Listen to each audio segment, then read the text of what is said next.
You are now live. We are now live. Fancy. Yes. Come on in, hun. It's family day.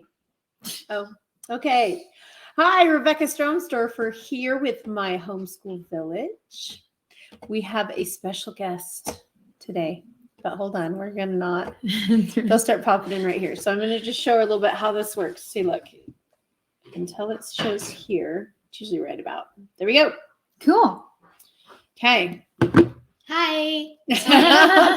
That's my 10-year-old. Still in pajamas at noon. Why? Because he's homeschooled. Of course, it's summer, so. Yeah. Okay, welcome to my homeschool village. This is the help desk where you can come on in. We're here every Tuesday at noon, and you can come in and ask any questions you have about homeschooling. Today, I have Ariah. This is our second child who is home for the summer from college. She has just done a whole year of college instead of a senior year and is here. I'll probably have to say that again as people pop in. That's okay. And so she's here for you to ask whatever questions she wants. You want. She volunteered to answer whatever you need. So I know. Sometimes in the summer it's a little slow. We'll see how this goes. It usually takes about 5 minutes for people to pop in, but Okay. well, I'll ask a few questions people ask me. Okay, you wanted to go to college early. Yes. What was it like to apply? What did you have to do? I'll be honest, I thought it was kind of easy. I went to the ALC, which for like not What's the ALC? ALC is basically this. It partners up with other schools and you go to earn credits for college in order to apply to colleges. So I just did that for my junior year, and then I got the credits to apply for college, which for me it was as easy as like applying to a job application. I just assumed I was going to get in, and I got in, and it was cool. But yeah, it felt cool just to know that I could apply to a college and not have like a million questions asked or do like tests to get in. But well, what did they require you to submit? When you applied to college, what did they ask for? They asked for mainly just credits, and if you've done college courses before, since it was like during COVID time, they could ASC, what was the test? ACTs were not required. So I didn't have to take that to get into college, which was really nice. Not yet. Thank you. Nice. Child sending me a sign, holding up a sign for permission. Who needs to get her homework done before she can do that? See, I live what I preach. I do most of the time. Destiny popped in here for a minute and then you left us, hon. Come on back if you have time. Okay, so you didn't have to take the ACT. Did you have to submit any transcripts? No. Right? It's been a while. It's been like a year since I've applied to college. So the ALC here in Spanish Fork/Salem is a partnered up with a high school. So they do both college courses and so like dual enrollment as well as some really cool electives here. So she was taking what classes? So her junior year, she took what classes? I took automotive engineering, collision repair, wood shop, and then I started to do like something in law. I didn't quite enjoy it, but mainly car classes, which was pretty fun. Were you taking any other classes at that time? No. Oh, architecture. That one too. You loved architecture. It was fun. And then, hi, Michaela. Oh, we must be having problems. People are popping in and out. Are we having internet issues? I wouldn't blame. Yeah, their internet's kind of weird. So you did, and then you also did, interior design was a college class. No, I did that in college. You did that in college. Okay. I did architecture. Yeah. So you got into college. Did you live at home while you went to college? Nope. What'd you do? I moved to Rexburg, which is in Idaho, so another state, and then I did college there. So you lived on your own? Mm-hmm. With how many roomies? I lived with 7 roommates at first, and then my first semester, and then my second semester I lived with 5. And then my third I lived with 3. So we kind of shrunk down a little bit. It shrunk down We a little bit. shrunk Hi, down a little Jenny. bit. How you doing, Jenny? Hopefully everything is going well. Come on in. This is my daughter, Ariah, home Hello. from college for the summer, and you are welcome to ask her any questions you want. She's going over what it was like to apply to college, what it was like to live out of the home. She went what could have or should have been her senior year instead, and went to college. So what was it like? Oh, hi, Katie. Come on in. Ariah, what was, this is our second child. The first one is married and now expecting a baby. I get to finally announce that. Yes, I get to be a grandma and she gets to be an aunt. It's the first baby in the family. And then this daughter is 1 year younger than her older sister who's pregnant. And then so Ariah is going to college. So come on in and ask any questions you want to ask Ariah. Thank you, Katie. Yeah, ask her whatever you want, guys. This is your chance. She volunteered to be here today so that you could drill her. What's it like to be homeschooling? Here's a question a lot of people ask me. Do you wish you were public schooled? No. Why? I feel like I've gotten more opportunities homeschooling. Like what? Well, for example, I don't remember when this happened. I just remember when I was a kid, we got like eyes of a pig and heart or something. And it was cool to like just to do it. And I was like 10, I think. No, 8. You were older than that. We were in 13. Maryland.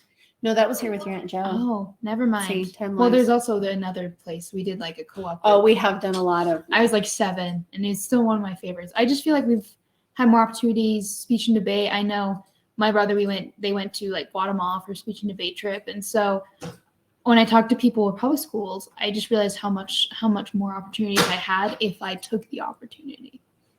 Awesome. Okay. Is there anything about public school you wish you had been a part of?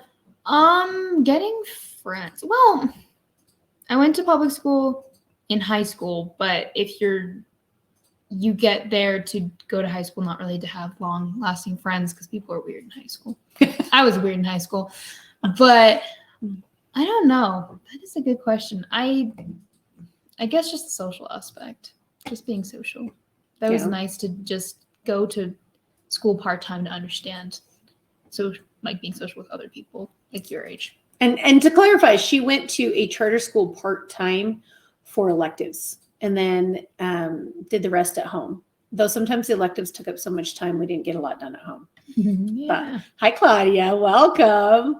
Okay, ladies, this is your chance to ask a homeschool graduate who is now in college any questions you want. And she doesn't offend you. I mean, don't be mean to my baby girl, but like you would. You would never. I know. I'm not worried about that, or I wouldn't have brought her on. So yeah, ask any questions you want about, any of your fears, what fears you're having for your own kids, and ask her. She'll tell you.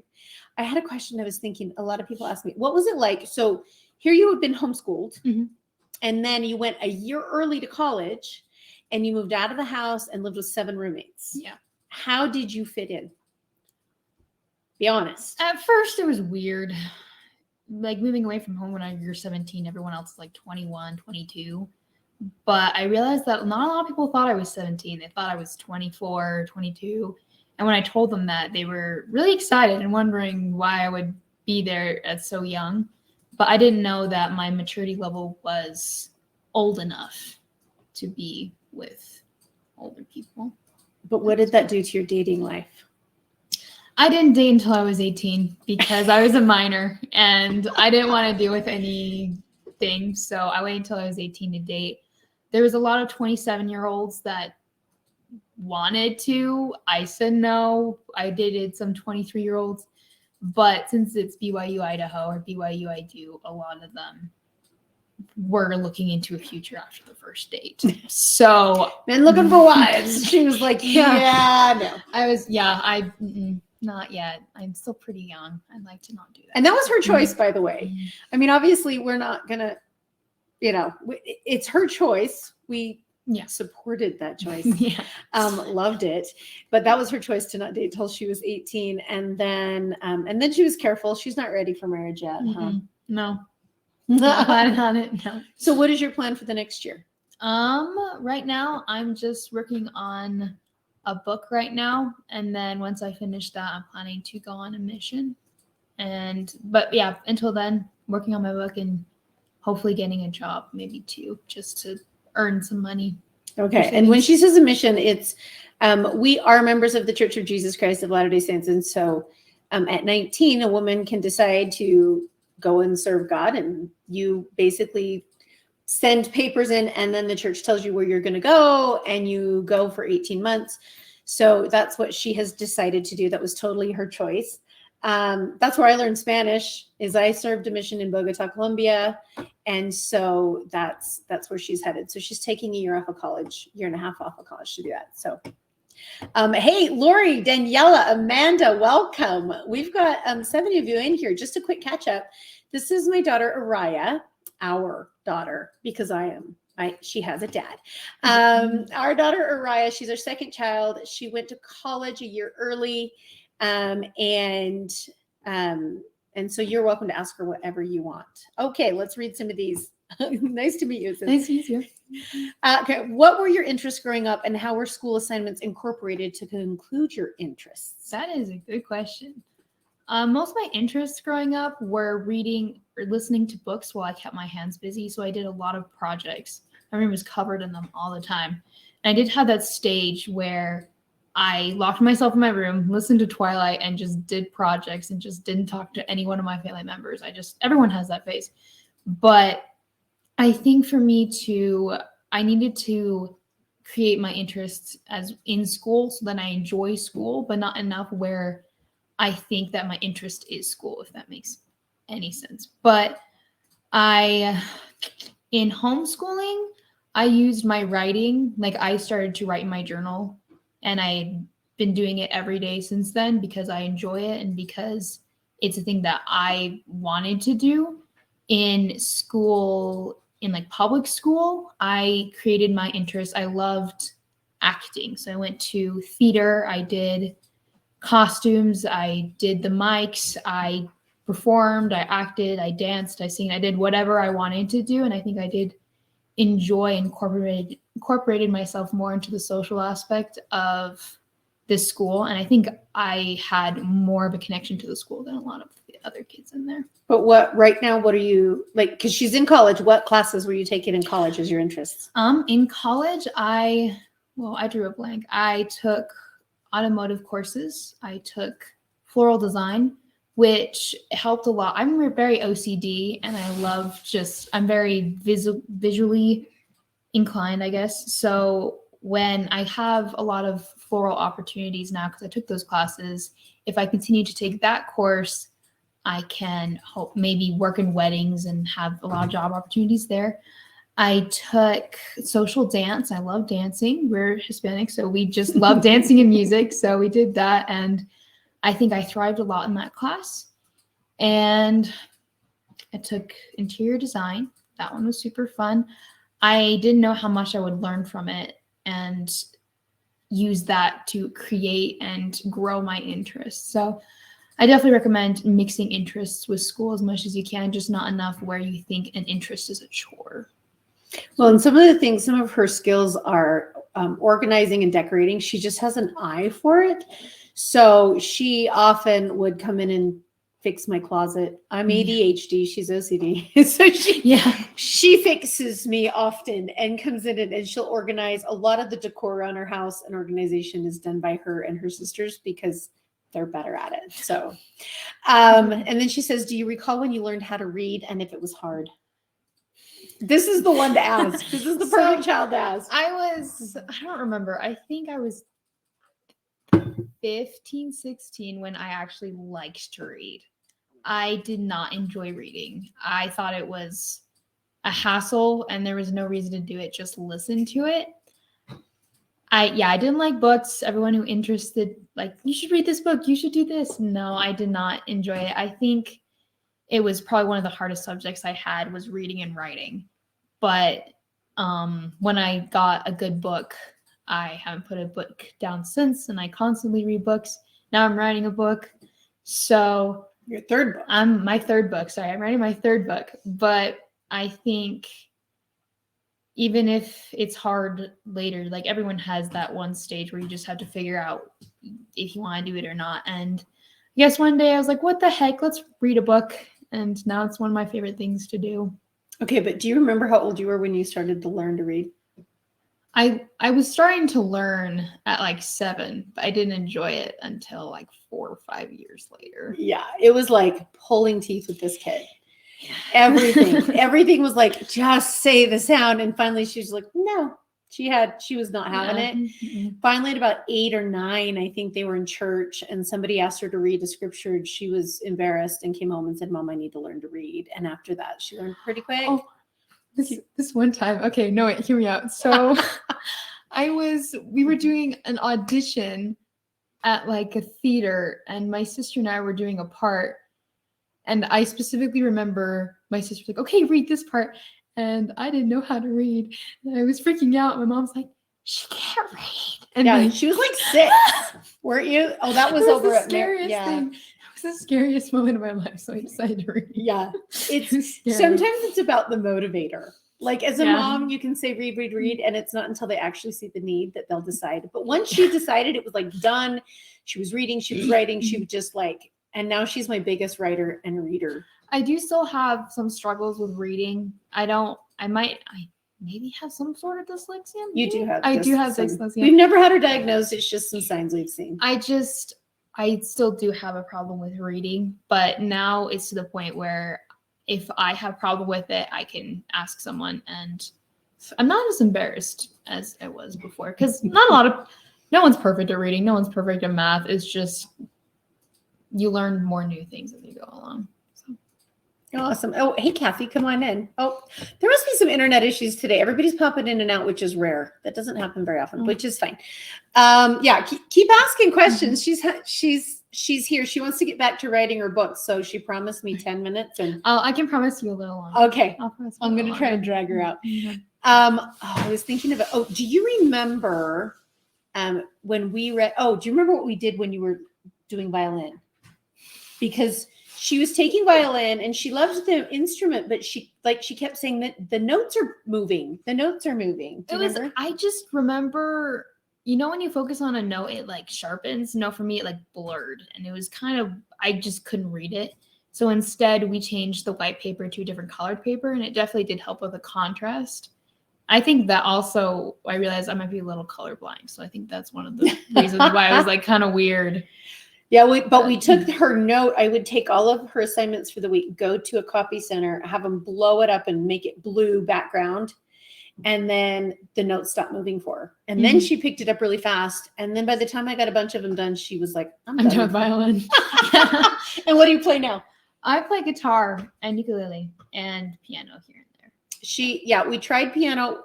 We tried to get her on piano when she was younger. I have noticed anything I try to get my kids to learn before the age of 8, like instruments, none of my kids would take to it, except for maybe one.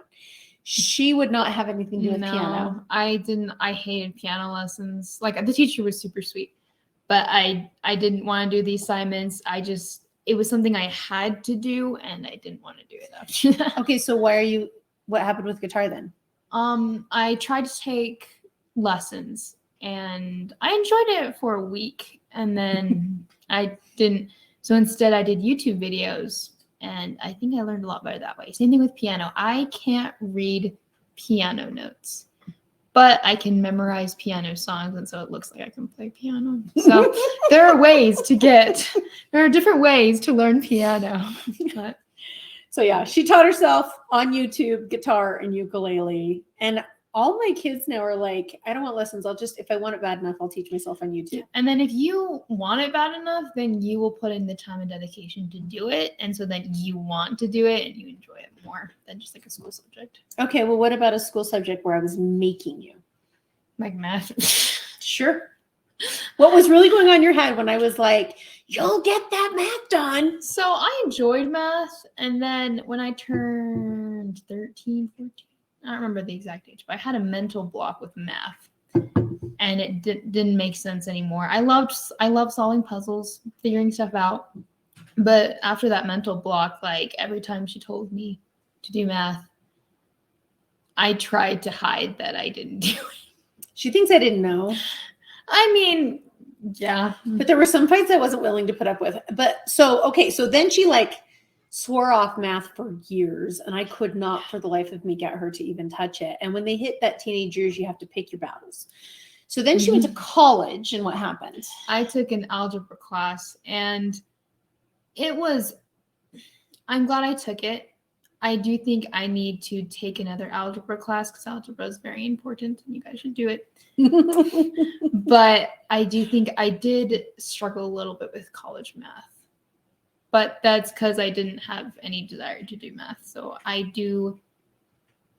now I have the desire to learn math and to work hard more on it. But I did get an A in that class. So we're okay for a semester. And she barely did math at all her whole high school, junior high school. Still got an A in the beginning courses at college. So a kid who's ready will do well. Let's see. They're saying, okay, Lori, I'm finding that also that the student has to want to learn something for this homeschooling lesson to run more smoothly. Agreed. Sometimes I spend more time just teaching them why they need something, and then they'll do it. But it's something that's lost in public school, the why. I don't know if you've ever heard of Simon Sinek's The Why. It's a TED Talk, beautiful. It applies to our kids. So teach them the why and the battle's over. Katie says, do you remember your school days, how they were structured, breakfast, schoolwork, chores, whatnot? Were you more unschooled or did you have a structure? So before I went to part-time public school, it was wake up. I tried to get all my homework done before noon so then I could just play Legos or do my own thing. But then that way I have work first, play later. In public school, I think I did more of the public school, but that was a lot of electives. So I think I slacked a little bit on like math, reading, and writing. That's our main ones. But in public school, I went to school, and since I did theater as well as Glee, I stayed like 7 a.m. to like 10 p.m. in school. So a lot of the days are kind of exhausting and just mainly school. But when it was the weekdays, we had to have like a certain number of math pages done before we could go hang out with friends. So then we can at least have an expectation for getting stuff done. I think it was a lot more schooled with public school. But homeschool, we have math, reading, and writing, and then a chore, and then you're done for the rest of the day. A lot of my siblings, including myself, sometimes did just play, but we had to get at least one thing done a day or have 5 pages of math done for the weekend so that we can hang out with people. So I think it was well balanced if you knew how to balance it. You had a lot of free play there. Didn't it? I think so. It's fun. The well-balanced took years. It did. She doesn't remember the early years when she was little and I was trying to figure it all out still. And then, but what was the one rule in the afternoons? So we would try to get all the like bookwork stuff done in the morning. Mm-hmm. They almost always had some sort of co-op, and that's where they got like science and fun. History, right? You guys always loved your co-ops at least once a week. I always tried to have something like that.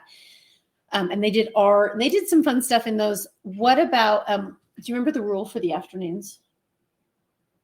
Like you get it done, and in the afternoon, if you have your stuff done, you can hang out with people.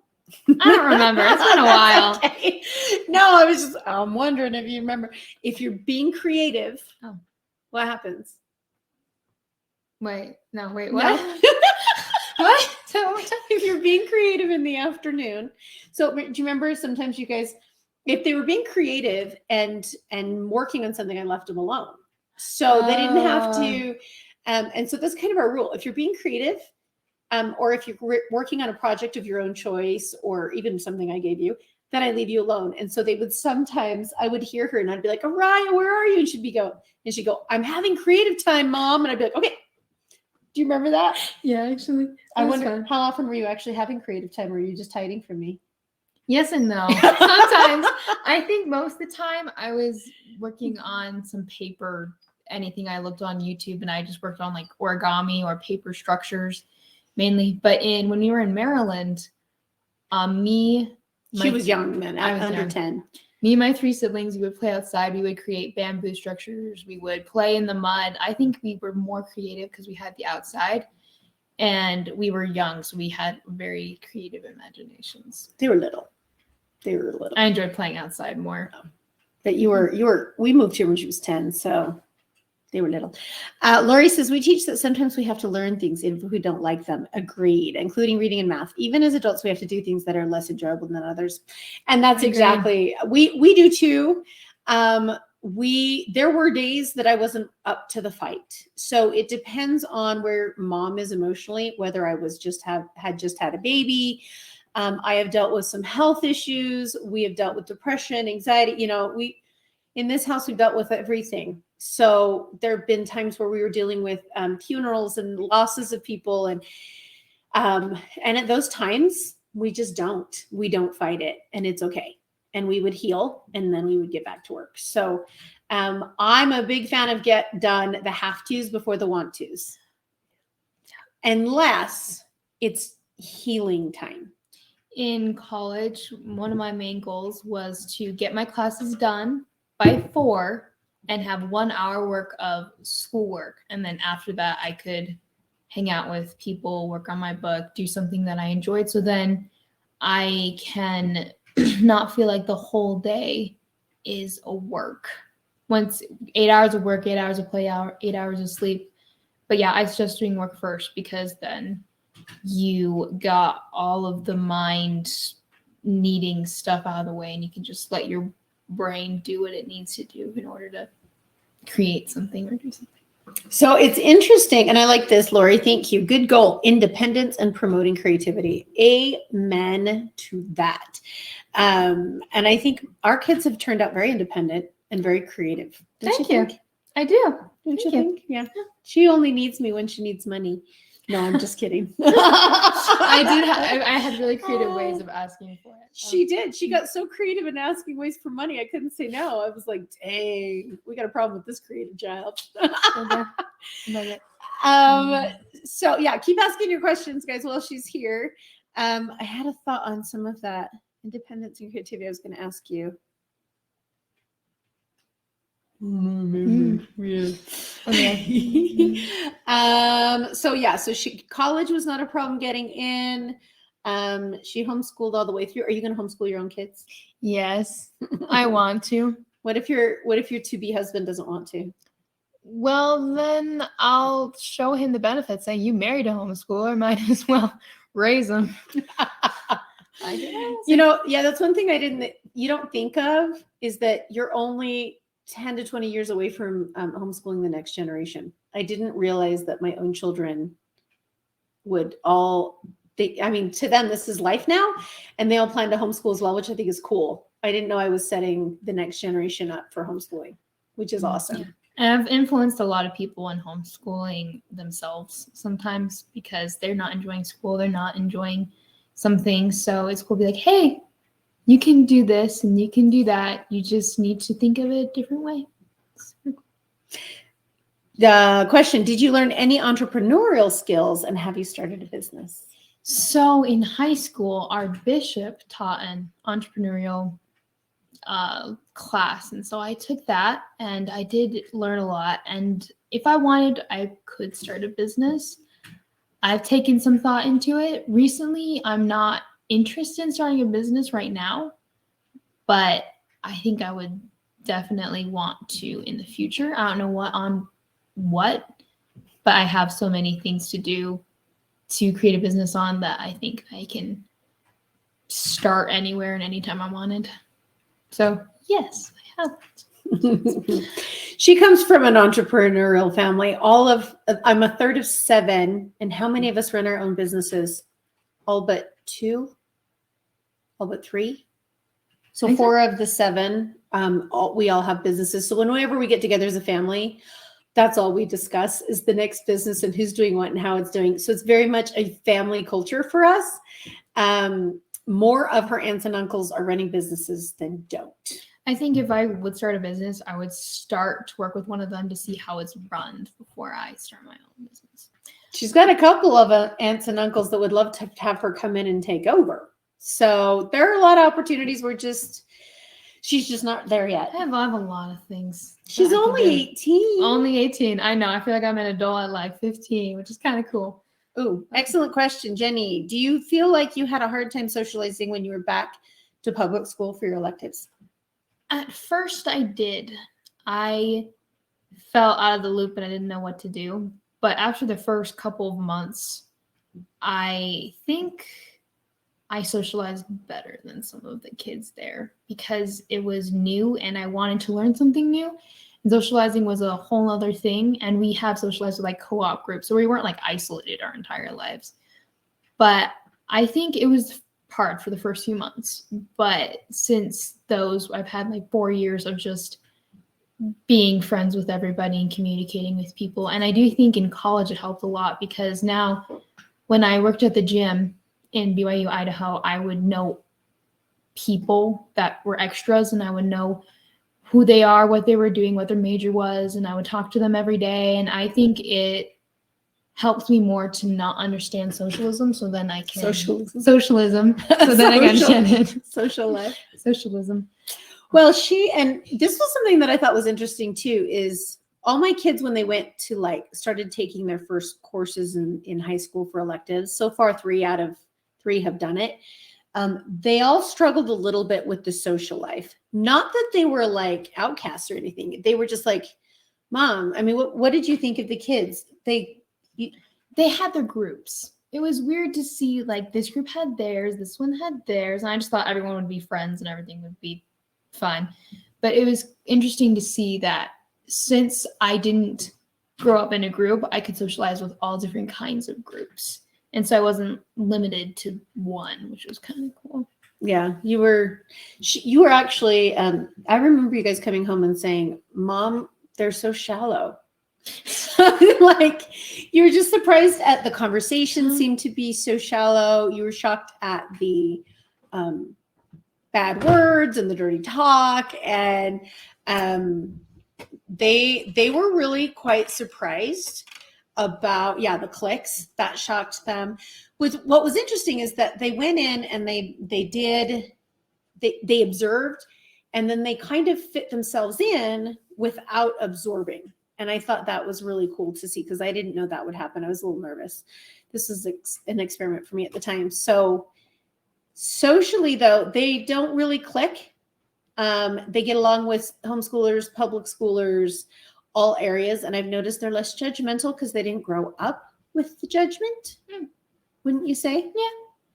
Yeah. I'm fascinated by their friends because one day it's this kind of a look and the other day it's this kind of a person, and they're so all over. Whereas a lot of times you'll see a kid and they all have kind of the same look. The people she brings over are all types, and I love it. It was weird when they would say how they grew up with them, like each other in school, how they went to different schools with each other. And I definitely felt a little left out because they grew up together, but that's because I was also from a different state. And so once I got through the point where they did grow up together, but you're still like, they still want to hang out with you. They're still friends with you. It's not like they don't want to be your friend because they didn't grow up with you. I just need to get past like that point, and then everything worked out. Lori says, that's what my daughter said when returning to public school. The girls mainly were so shallow, didn't do well in school, and were more concerned with their looks and boys. High school. Why? Right? It's just social. That's all high school is, which, you know what, you're not gonna, only some high school friends you stay with, which I think is super interesting that it's all about being popular or being social, but really in college is when you need to worry about like long-term friends or even after college. So yeah, I agree with that. I have a question for you. Okay. What were your different questions when you were raising me? Like when I couldn't read, what was your concern when I couldn't read? Oh my or write? gosh. So this child put me through the rope. Like, oh my gosh. When she was little, she would ignore me. Yeah. But I thought she was possibly hard of hearing. I am. No, Yeah, so we did yes. find out she's slightly hard of I am hearing. hard of hearing. She does have some allergy issues where it sounds like she's underwater, but see, look, Lori, I have more friends today from college than high school. Yeah. High school friends just don't last. I cut off all my high school friends. Yeah. Good. Mm-hmm. So but she was the one that refused to read until she wanted to, refused math until she wanted to. I could lose absolute control, and this child would just let me know that she was in control. So she's the one that, like, she's the one that taught me that I was going to have to step back and let her decide. And I stressed. I had her tested for multiple issues. Luckily, I had an amazing pediatrician at the time that tested her for a few things. And then he turned to me and he said, I hate to break it to you, but I have diagnosed this child as stubborn. I was like, oh, thank you, doctor. And so she very much will just ignore whatever she doesn't like, which has been a beautiful thing in some areas of her life. She had an adopted cousin who was abusive, and but he adored her because she wouldn't have it. Oh, really? Yeah. Cool. He was 4 and he was abusive, and he loved Ariah because she just was like, oh, go away. Always kind of had that attitude. I'll do it when I want to. You can't push me. And once I let go of her in those areas, she started to just take off. But as long as I was pushing her, she pushed back and then would just not do, because that was her choice. When I finally was like, look, you're big girl, do what you want. She took complete control of her life, and now she's doing, and then she started to just take on things I would have never imagined. She started taking on interests and challenges that I would have never even considered. And so this is the child, because the first one was just pure obedience. Yes, mom. Yes, mom. Perfect did everything child. I Golden wanted. child. This was the rebel. You can't make me. And the one that taught me that the more I back off, the better she'll do. As long as they have some sort of desire to do what they want. Right. But you decided on what you desired. That's fair. Right. That's why I had to lay off math for a while. Some kids are worth the fight. Some kids are like, when you fight and push, you get too much pushback and it ends up worse. So that's this kid. Right. Yeah. So the better, and you like that. If I start giving her too much advice, she'll be like, Mom, oh, right. Sorry. Your choice. Your choice. Mm-hmm. Yeah. Thank you. Yeah. Yeah. You love that, don't you? I did. But we did. She didn't really learn to read and write until like 12, at least, or even be interested. And what else? But she was always putting together machines and taking them apart. We could buy a broken down mechanical toy, and at 8 years old, she'd take it apart and fix it. So you just have to focus on the strengths and what they can do and how they can do it. So, okay, we've got a couple more that have joined us. Hey guys, Lindsay. Hi, Andrea. Andrea is my cousin. Oh, hi. Oh, I know her. Hi. Yes, you do. Hi, Lindsay Barnett's here. Hi, Lindsay. Claudia. We've got still Amanda and Jessica. Claudia, sorry. Lori, Katie, and Jenny. So You're welcome to ask Ariah any questions you have about homeschooling, what it was like. And here's one that you guys probably don't want to ask, but I'll ask her. What was the worst part about homeschooling? God, I hope this is okay. Do we need to edit? No. I think I felt cooped up at home a lot. I felt like when I went to college, I was outside more. I hung out with more people. I feel like I socialized myself a lot. In home, you definitely have to have a different mindset of being at home. Well, and I'm trying to phrase this. This is kind of weird. No, that's right, because I was a homebody. I had 5 littles, not a huge budget, and I did not love taking 5 children out in public. My husband was gone a lot, so we did stay home more than I wish we had. But that was because when you have 5 kids all at once, and we were in DC for a lot of that, and it wasn't safe to take my kids to a lot of places. And so going out was dangerous. And I was always like, oh my kids. She was very clingy, which nothing is wrong with that. Well, we lived in a DC area, not in a great area, which is why we started homeschooling. And so I was a bit of a panicky early mom. And then when they got older, we got out more. Yeah. High school was nice to get away from her for a little bit, and then we appreciated her more. They did. But then that way it was nice to go part-time. Not enough where we were attached to her, but not enough where we didn't want to be. I still remember this one time in Maryland, we were across the way of a park, and I wanted to go get water because I was super thirsty. And I told Mom, okay, I'm going to go get water. Okay, how old were you? I was 7. Yeah. 7, 6. A lot of things happened when I was that age. And I started walking to home, and I was singing the song from High School Musical, I gotta go my own way. And I felt so sad. I've never been away from my mom, and I was terrified. It was across the street. I was so scared. Got water. I ran back. She's like, oh, we're going. I'm like, Mom, I could have. Okay. And I just remember being just paranoid about leaving her. It was for, her like, first fun. independent moment as a 7-year-old. I was scared. But if you knew where we lived and saw our neighbors, you would have been like, you let her go across the street by herself. What she doesn't know is I was standing right there in the corner. She was like watching her me. all the way, because we really did have some scary neighbors in that area. So they were not able to be as independent as I would have liked them to be early on, which is why we moved to Utah, and we're in an extremely safe neighborhood now. But even now with what's going on in the world, I'm still careful. I'll always be careful. Mm-hmm. So, okay, guys, any other questions? You got her here. Hi, Jenna. This is your chance to ask a graduated homeschooler who went to college last year, the good, the bad, and the ugly. And it's okay. You can be like, okay, what was the worst thing your mom ever did to you? Yeah, we can reveal some secrets. Oh, go ahead. The truth comes out. I'm hiding nothing. Go ahead. What do you want to say? Are you sure? No. But go ahead. I think We can keep it positive. a lot of and talk people about the know good what they're things your doing when mom they, did. a lot of people think they know what they're doing when they know what they're doing. So that's how I survived through college. I pretended to know what I was doing, and eventually I did. And I feel like that's with my mom a lot, but that's okay. It's That true. is okay. It's true. Did you do any tests, placement tests, or skills tests? So I'm really bad at tests. The one main test that I did was my permit test, and I failed that like 8 times. But I did tests like in the end of school year, like the finals. Those are the only really tests I did.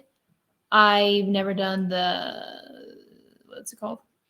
ACT. ACT. I've never done the ACT because that just terrifies me. I did do. But they need to know the why. Do you remember the first test you ever took? No. She had one test.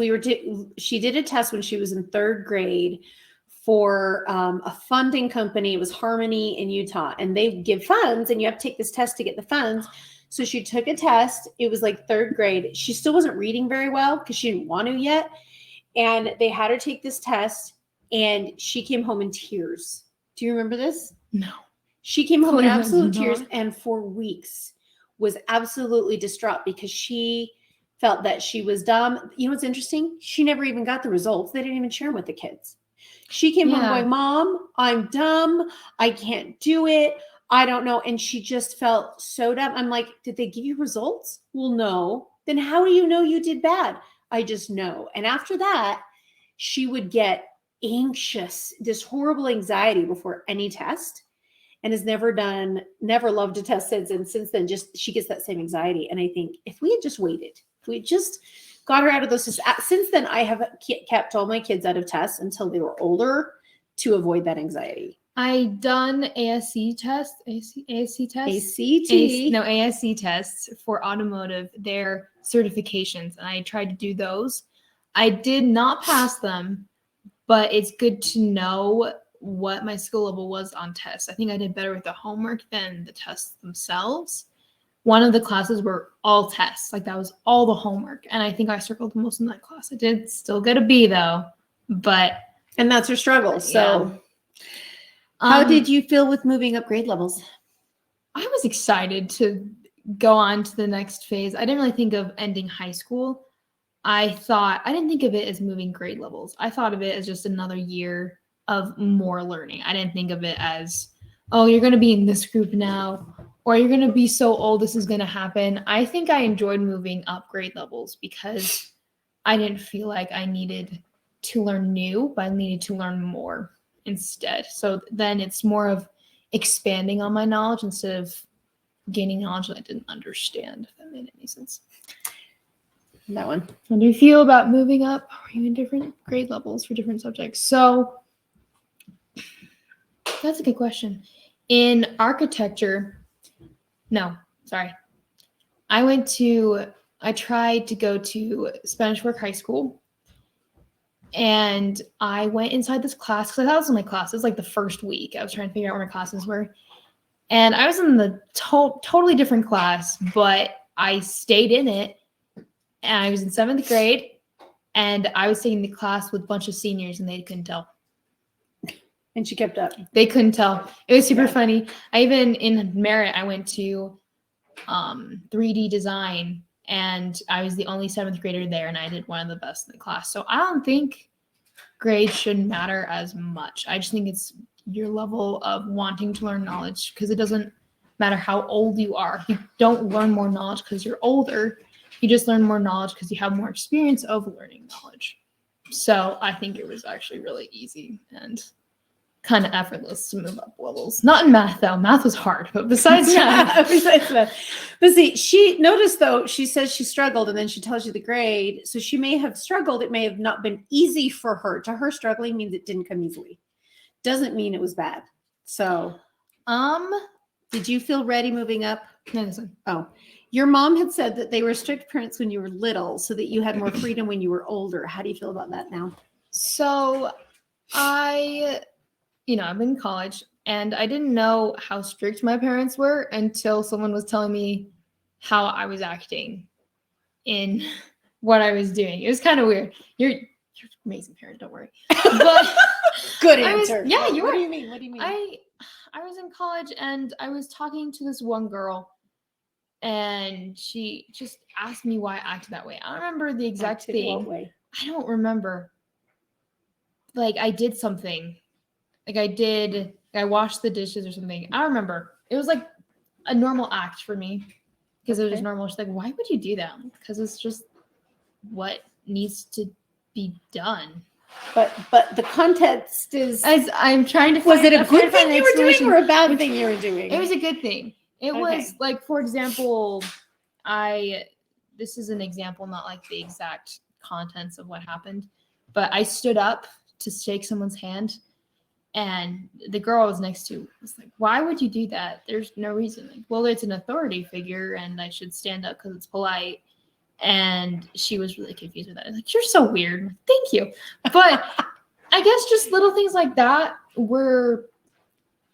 I didn't know how I grew up. And even in dating, I had this one boyfriend in high school that was terrible.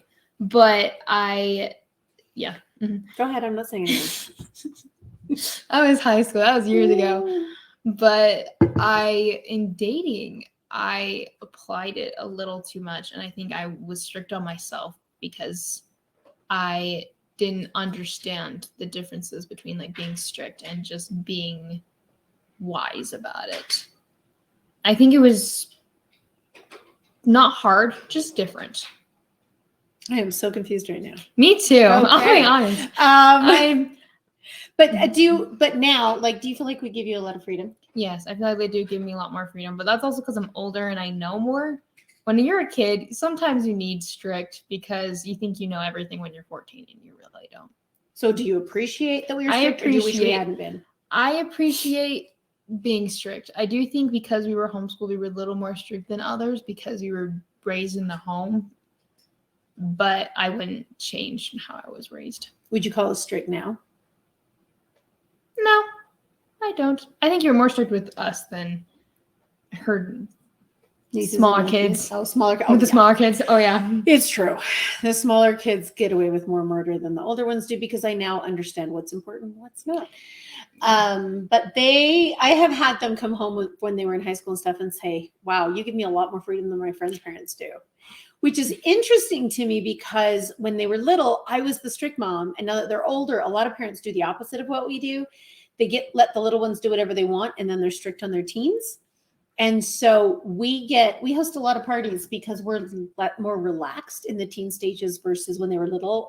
I did not do a lot of parties.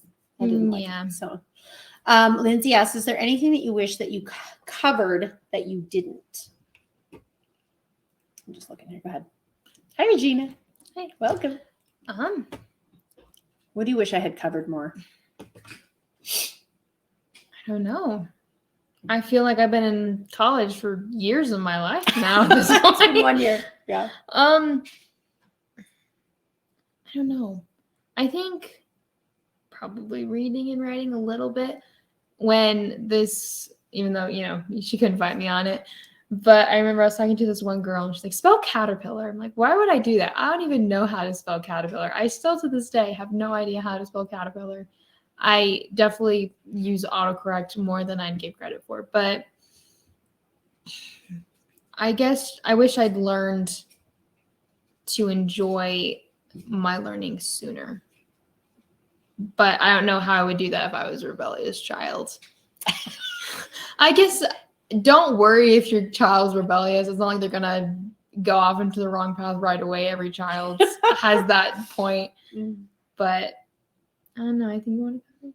Well, her older sister told me when her first year out of high school was, Mom, why didn't you teach us more history? History. Oh my gosh. Right. So this is interesting because I had a history book that I read. It was Story of the World. We went through Chapter 1. Okay. 1, 2, and 3 books are awesome. Book 4, they change readers and it gets really boring. But we did that history in the car for years and we would discuss it and we'd go over it. But it was very much at an elementary level. So it kept the ugly out. Well, when they were high school age and they were ready for the ugly, which is like World War I and II. And if you get into what really happened and why, and I read one story to them and they cried. And it was the softest, safest story I could find of a hero. And I read it out loud to them one winter in front of the fireplace and they were depressed. They were so sensitive. And so I backed off of history. Then they went to and did electives in school in high school levels.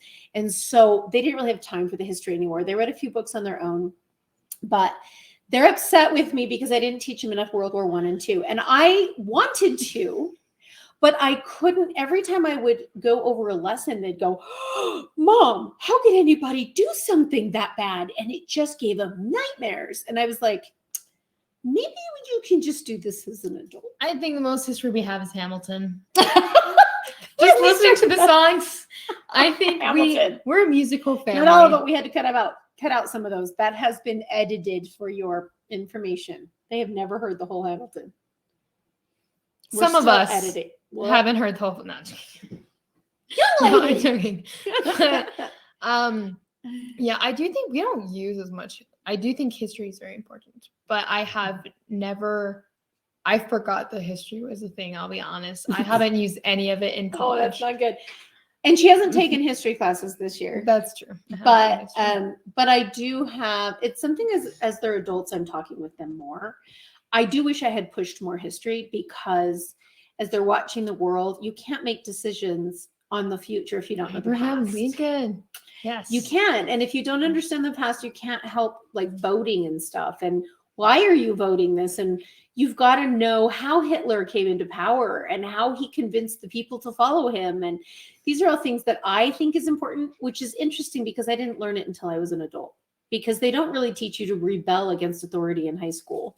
I just remember a lot of the horrors, but I've learned a lot myself. And so I do own a lot of books, but I wish I'd pushed more history. It helps when we watch like history documentation so we can visualize what happened. Because if you're just reading words, all we're getting is words, not an actual story. That's why it's cool when you're reading it yourself and want to read it, then you can create your own picture and understand what happened instead of just hearing. Yeah. Well, and I think and people disagree with me on this. I think history is an adult subject. Most children have a hard time even understanding the fact that mom has a history, and then that grandma was a little girl once, and that grandma has a mom, and so you have to go back. If I were to do history over, which I actually am, so I'm doing it again with my younger kids, I start with their history, how they were born, what their story is. Then I move on to their parents' history, mom and dad, how were we born, some of our stories. Then I move to grandma's and grandpa's stories. And so you move out until they can understand a world. But right now, all they hear are horror stories of bad men and women doing horrible things. So I'm a big fan of waiting for history till they're a little more mature. I like that. Yes, Hamilton rap. Something about Okay, them. read what she says. Nice. My oldest is now in. No, the whole thing. Where are you? Oh, sorry. Go ahead. My oldest is now in PC high school, and he was Public passing school. public school, high school, and he was passing tests with raps he memorized from Hamilton. That's I awesome. agree, 100%. That's awesome. Don't feel bad. My husband and I went to different high schools, also 5 years apart, and we were different stories, and we didn't learn what we learned, didn't learn in history. We both have learned so much outside of school as adults than in school. Thank you. And that's, I think, what we forget is they have a lifetime. Nothing has to be done in the first few years of life. Like, we have this mindset that before they're 8, we push, and then they burn out and then they won't learn anything as high schoolers. But in homeschool, you give them the freedom at least to play more. And then as they get older, they start to crave more knowledge and they'll start to learn on their own because they're not burned out. But You constantly learn. Yeah. And my husband grew up in South America. And so the history he learned, not even the same history I learned, because who the good guy is and who the bad guy is depends on what country you're living in. So that's where he had to do a lot of studying to get his citizenship test. And that's when history became real to me. And the two of us studied it together and we discussed it. And he's like, well, in my country, that's not how it's taught. And that's when I realized you need to study history from both points of view. And it's come alive for us as adults, I think. I learned more in college history than I ever did in school. Agreed. And I think it's a great topic for college. I think that's just the perfect age because you can discuss ideas, the whys, what a stupid idea, right? Why would anybody want to hurt people? But you know what?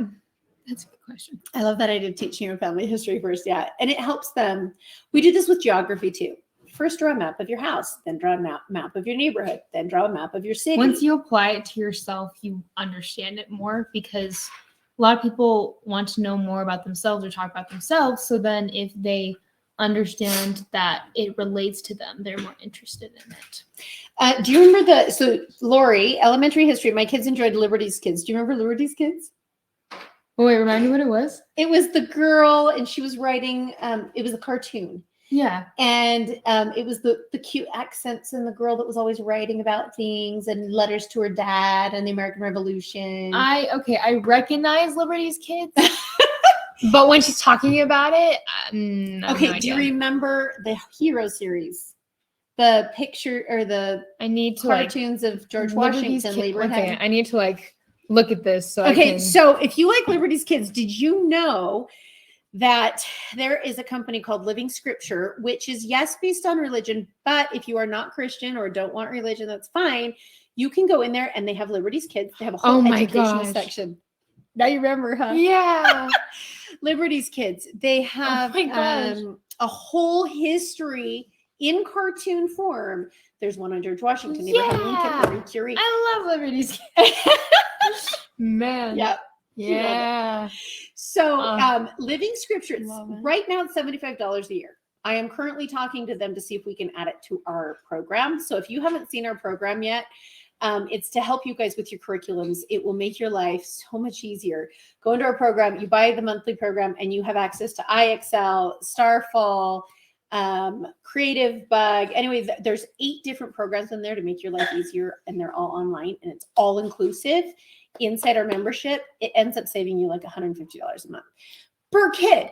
So inside that, I'm currently working with a company called Living Scripture, and they are creating our own website so that we have all their educational stuff.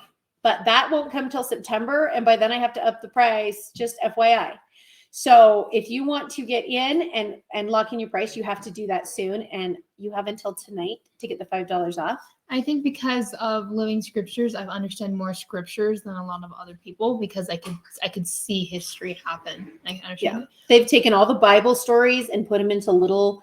Some of them are really funny musicals. All are my favorite. They're called Living all the songs memorized. Some of them are Book of Mormon or Bible, New Testament, Old Testament, and you can go in and get Esther, and you can learn about all those tests. And they're like in little 20-minute short cartoons. Great. And that my kids have looked a lot of those. King to be. Oh, you have looked into yours. Living Scriptures. Okay. Yeah. Love Living Scripture. Mhm. Working on it. I am talking to someone now. We're working out a deal. So anyone who signs up before that, though, your price is locked in. So right now, the family plan is $50 a month.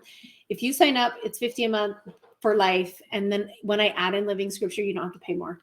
Just so you know. What are those? The multiplication mountains? Those Oh, those are fun. Okay, Multiplication there's Mountain. these songs that help you with multiplication, and I think every time I have multiplication, I sing those songs.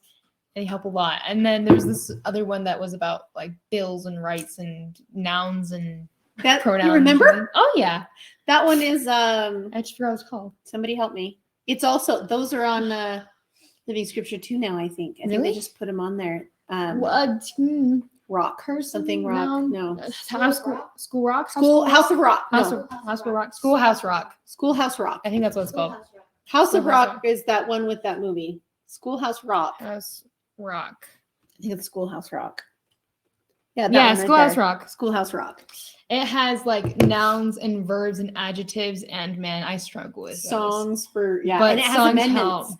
If you want to teach your kids amendments, go to Schoolhouse Rock, Mhm. and They're they'll learn the songs and they'll know their rights.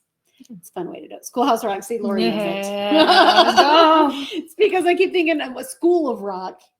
That's with Jack Black and not The the same thing. Schoolhouse Rock, Liberty Kids, and then the Multiplication Mountain. Yeah. My little one, Gemma, wants to know how you made friends. You start and then I finish. So how did I make friends? She has more knowledge on when I was a kid. You know, we went to the park all the time because I needed to get out of the house. And I had these two daughters, 12 months apart, that looked like little twins. And we would go to the park and Ariah would walk up to any kid and say, "Hi, I'm Ariah. What's your name?" She made a friend wherever she went. And then her older sister would sit back, wait for Ariah to make a friend. And then when Ariah made the friend, she'd come in and say, "Hi, I'm Alexa, her sister. Can I play too?" And then they would. And she'd take them from me. Yeah. And then she'd She'd take You're my having friends away from me. issues. So she's always been extremely outgoing. My children, so my husband and I are both very outgoing and we're very social beings. So we did a lot of play dates. All your Mhm. friends were people I invited over, right? Yeah. Oh yeah. And I would meet a mom that was a homeschool mom and say, "Oh my gosh, hi, me too. Let's do a play date." Like that was literally my first introduction. Could we do a play date? I'll host. And I would invite a family over and most of their friends were from those families. I think in how our society is going is everyone has a personal bubble and not a lot of communication's been happening. As an adult, it's a little harder to talk to people, but in the past semester, I've just ignored, I haven't thought about it. I just went up to talk to someone. I didn't overthink because we overthink a lot and then we eventually talk ourselves out of it. And the best way to do that is for ourselves to figure out some way to just not talk about it at all. Yeah. Oh, I have a 10-year-old who'd like to show you his new creation, if you don't mind. This is what he's been working on all morning. Ooh, cool. Yes. Do you want to explain it? Oh, sure. So this is free build. I put my cousin's ideas into one. I built the ship. My cousin Paxton built this right here at the top. Then my cousin Jaden built, one second, Okay, Lindsay says it's cool. built this character. He's a twin of another one. And Katie says, "Wow, nice work." thank you. And so this I built because of when my cousins come over, they love Legos and they love to build them. And my cousin Jay loves free build, or he likes Lego sets.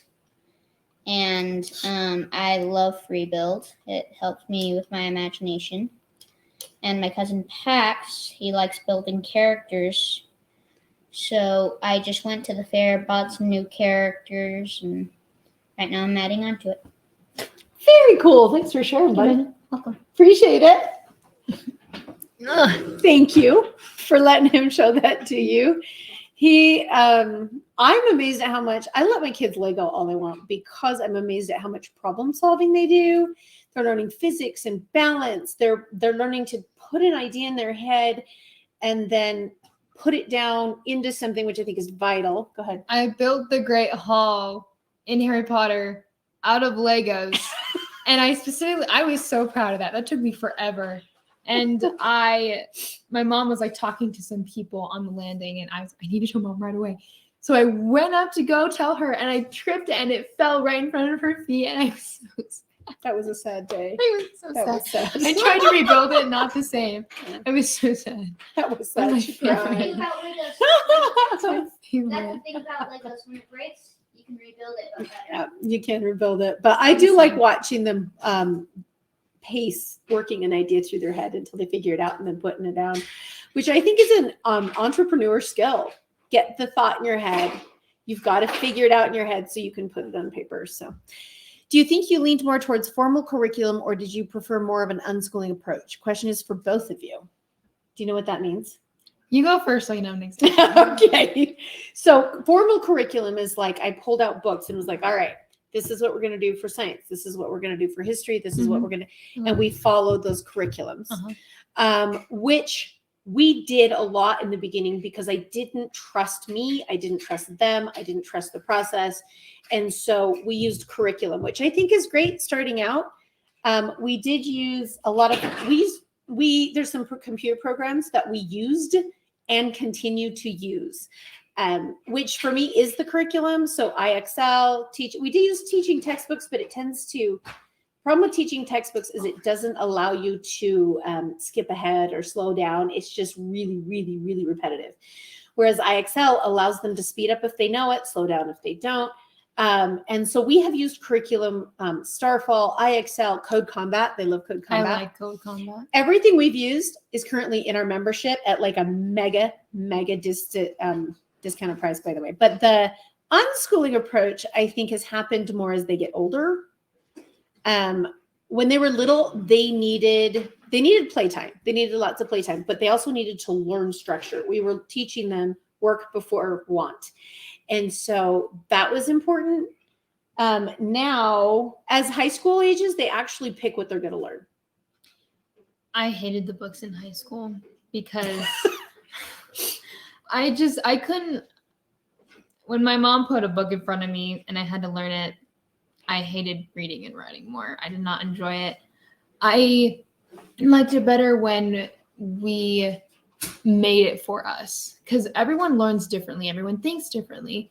And once you figure out a subject you want to learn and make it to where you want to learn it, it's a lot easier than just putting a book in front of someone and saying, hey, learn everything about this because this is how you need to learn. But yeah, I didn't really like the books. I did not enjoy those. We learned quickly that most curriculums are the death of learning. But we used math curriculums. We used writing curriculums. I needed to be able to know what was next. So when they were little and we were establishing habits of learning, we were establishing how to read and write, we were establishing basics, it was much more curriculum based.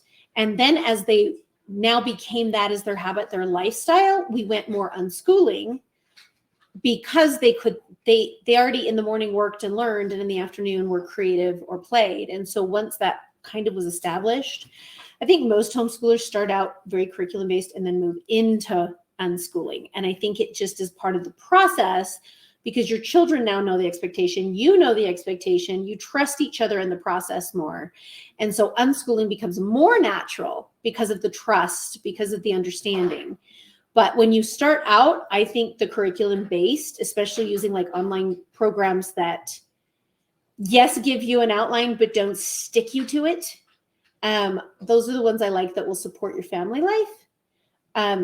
Understanding the basics helped. Yeah, you get the basics down. They have to be able to read and write on their own so that they can then start doing their own. Oh, I'm getting a cramp. Oh, Oh, I hate those. That's Those where I'm at with hurt. my 12-year-old, departing slowly from my curriculum-based habits. Yeah. And it takes time. I think jumping straight into unschooling can be really disconcerting because you're like, I'm supposed to just let him be free all day. I'm going to go crazy. Children need structure. Little children need structure. That's their safety. Older children need freedom, but they've already learned the structure. I do think you need to be a little more structured with little kids because they're going to eventually learn that they need structure. It's easier to learn at a smaller age, so then you're not unprepared when you're older.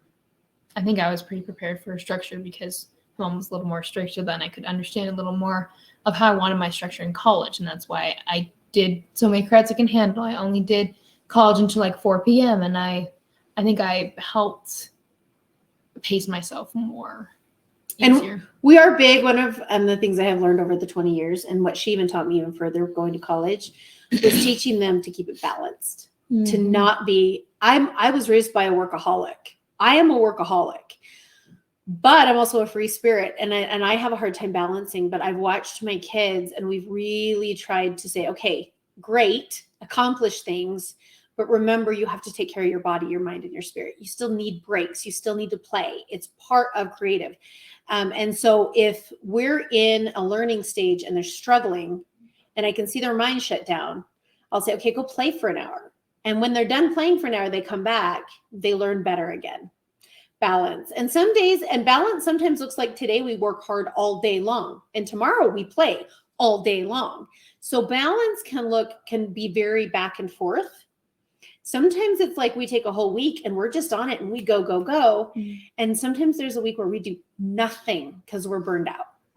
And that's also balance. And when you're sick, I remember in college, I still had most of my classes with participation. So when I knew it was a cold, not COVID, I still had to go to classes and I realized I didn't have to. I could take a few days off. My grades might slip, but it's not the end of the world. Like, it's okay. But yeah, definitely balance your life a little more because then you'll understand how much you need to work in order to keep that balance. Trying to think of anything else. Did that answer your questions? Do you have other questions on there? Claudia is typing. I think we've got somebody new come in here. Hey, Rosemary. Welcome. Oh, I love that name. That's pretty.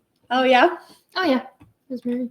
Okay, we got several people typing. That means they get more questions for you. Okay, that's okay. Thank you for staying. Of course. Appreciate it. Thank you for explaining, Rebecca. You're welcome. Balance is beautiful. How did you manage to teach kids that were not at the same stage? Do you remember that? I felt like me and my sister Alexa were taught at a stage. We were all taught like at the same level. And then when we're like, if she progressed more, she did a little more and she had like time for her and then time for us. And then we had different levels and she had different times when I felt like all she did was homeschool us. So nothing's wrong with that. But I feel like now that she's doing this, she has like multiple different things to work on. I feel like she had like I'm working on with this child and then I'm working with this child and then I'm working with this child and then we have that's what I would remember. That's what you remember? Yeah. So one of the things that took me a little while to learn, and this is why we have the program we have right now. Okay. So for example, we have IXL as part of the program. So for a long time, we only had one computer. So I would put this child on IXL Monday morning while I worked with this child in my lap on how to read while that child was sitting at the table practicing their writing. And then, okay, it's been an hour, let's switch. Okay, now you work on IXL, you work on your writing, you come sit in my lap and let's work on something. And then we got more computers slowly. And so now everybody has their own computer. Thank you, Facebook, and thank you for a husband who knows how to fix up a crappy computer. But now they all have their own computers. And now it's like, all right, it's computer time. And then I can pull them off. You do IXL, you do Starfall, you do, and they're all on their computers, just knowing they got to do their math, their typing, their writing.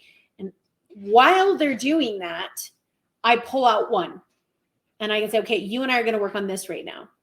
And then I put them back in and then I pull out one. Now, history and science can be taught as a family. That's just books you're reading together. They're experiments. I just started homeschooling my 2 last year and still trying to get my schedule down. And it takes a little bit. I don't know if you looked inside the homeschool roadmap. It shows the schedule I use. Once I kind of moved into that schedule, I actually am still on that schedule. It just works for staying at home. And it's like Monday and Tuesday, you get the hard stuff done. Wednesday, you go to the library and you make it a readathon day and you pop popcorn and you read books. It's my favorite. Thursday was our co-op day. If you have a different day for a co-op day, then make that your work day. Friday was catch up or museums or let's go out and see or let's go swimming or let's go. Quick question for you before you answer that. That's okay. Did you learn more while teaching us? Oh my gosh, I had an entirely new education. I did. I relearned how to read. I mean, I could read, but I learned rules I had forgotten. I relearned math. I relearned, yeah. Oh, cool. I'm just curious. I thought I was dumb coming out of public school, worried that I would fail my kids. Finally realized I would just learn alongside them, and I was re-educated. So much to better. your question, Jenna, that is a good Read it. question. Out loud. What are your something. thoughts on printing, cursive, and typing? I'm a 5-year-old, and I've heard 5-year-olds don't have as much ability to control a pencil as well. So cursive first might be easier. I also think typing from a huge age, could be a huge age could be huge benefit. Your thoughts? Do you have thoughts on that? So Do you wanna come up? I've been writing for a while, like hand. I've been doing my journal every day since like 2017, and my handwriting still needs a lot of work. But I do highly recommend typing because of typing, even though I don't really know how to write with my hand as well, I can still write books and still create things with typing. You can also get a lot of jobs through typing. It's super cool. But I think print is good to start because then you understand what the letters are, and that also helps you with your reading a little bit. I do think cursive is very important. There's this one roommate I had. Her cursive was like a font. It was the most beautiful thing I've ever seen. It's just because she's worked on it. Everyone learns the different things. Try printing. Maybe that would help doing it first, so then he understands what they are, and then get like one of those things for cursive, because then they could just look at it and understand. Underneath, see, look, I have a cursive one. Oh, you do? Look. Oh, Yeah. dang. I just need to rehang them. I think cursive is really important to know when we do family history for our Ancestors. Thank you. They did a lot of cursive, and if you understand it, then it's easier to do more of the documentation. So I think both is really good. So I'm gonna give my thoughts on this too. Number one, so 5-year-olds, I agree, struggle with the writing, and it wasn't until I learned a second language that I actually understood how to teach my kids language better. I learned Spanish when I was 21, and what I learned was that for the first 6 months, all I could do was listen and repeat. And that was it. And I would look in a book and I would try to read it, and that's fine. But it still took me a couple of years to write it. Then it still took me a couple of years before I could read a chapter book. And even now, I'm not very good at it. I probably have a 3rd grade level in reading Spanish because I don't do it often enough. And so after I learned that, I realized that in America, we teach our children writing way too soon. Way too soon. Even reading. A child needs to read and hear the repetition and repetition and repetition. And then when they understand that those words they're hearing actually looks like something, then you start teaching them to read. And then when they start to read and they read well, then you start to just write, but you write for them. Tell me a story and you write it down.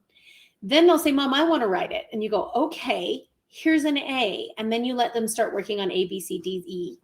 Then the next phase is cursive. Then you move to typing. Now, and it's all about when the child's ready to move to the next step, you'll know because they'll ask a question and you'll answer it and they'll have moved on. So 5 is old. It can be young, but my 4-year-old, my first child, was writing at 5 because she asked me to. And I was like, okay. And so I was showing her, but this one, not even interested till she was 8 or 9. That's okay. Now I know it's okay. At the time I panicked, but now I know it's okay. And so I do expect cursive of my children, number one, because all of our major documents of the U.S. are written in cursive. I want my children to read Constitution, the Bill of Rights in their original form so that nobody can translate and change them. I want them to be able to do family history, look up their ancestors, and you can only do that if you understand cursive. So we do teach cursive. We focus on cursive because of those two things.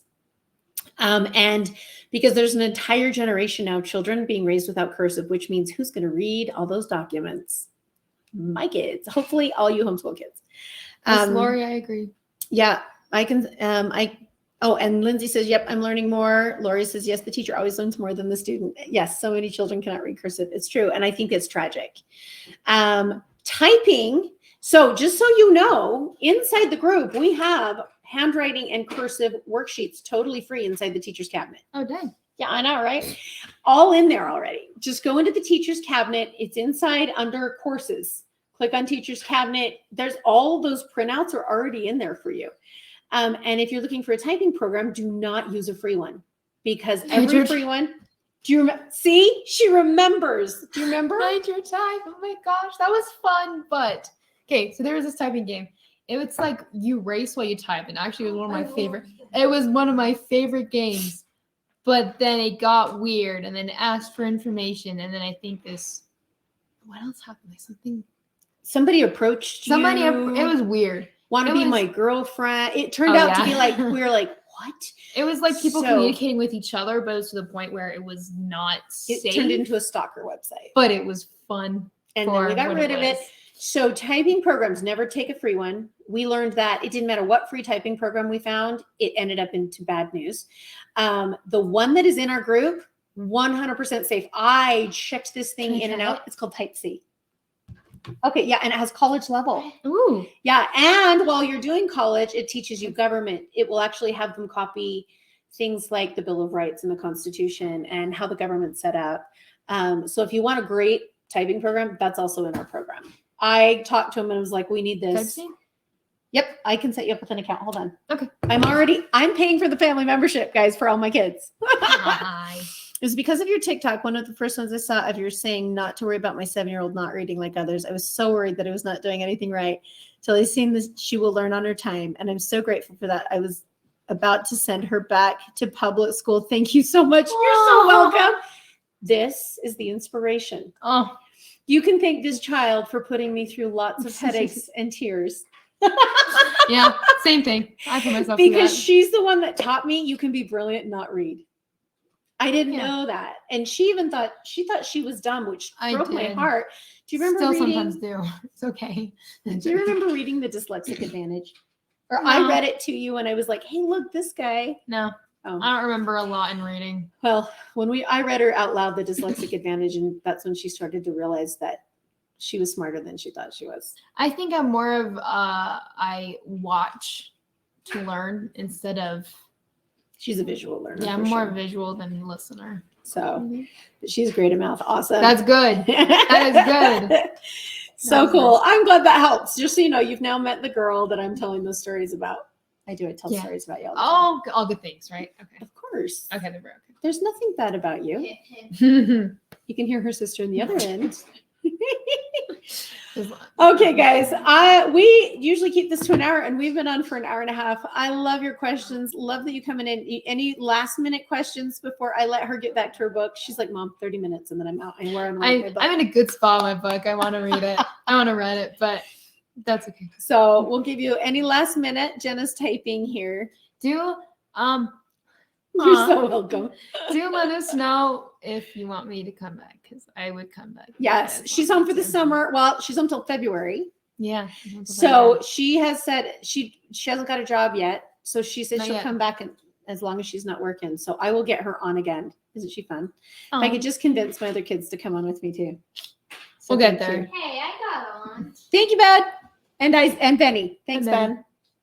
Thank you, guys. You guys have a wonderful week. We will be back on Tuesday. Oh, and by the way, if you type in I forgot to tell you guys, TikTok, here is all capital. If you type in, I think that was the code she said, TikTok into your checkout, you get $5 off until midnight tonight. So if you want to get any of those programs with the stuff in there, go check it out on the website and then type in TikTok and you get money off. Oh. Can I get money off? No. Okay. All right, you guys have a great All week. Talk to you later. There it is. There.